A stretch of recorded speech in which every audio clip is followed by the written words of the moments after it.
এই দেখো মা এখানে একটা দুর্দান্ত জিনিস বানিয়েছে। আমি ঘরে একটুখানি কাজ করছিলাম, হঠাৎ দিয়ে আমাকে ডাকলো।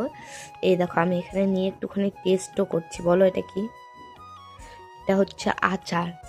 কিসের আচার সেটাও আশা করি দেখে তোমরা বুঝতে পারবে।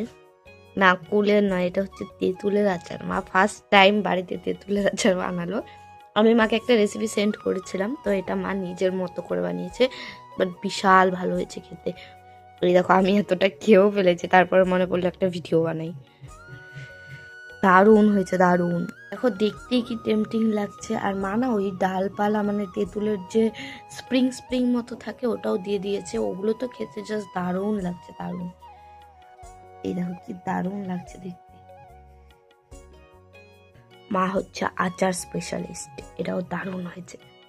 এটা পাতার মধ্যে রাখা এই কারণে, থালার উপরে পাতা দিয়েছে, যেখানেই রাখবে না সেখান থেকেই স্টিলে লাগলে স্টিলটা উঠতে থাকে, আর কাঁসায় রাখলে তো আরও উঠতে থাকবে, কারণ তেঁতুলটা মারাত্মক টক।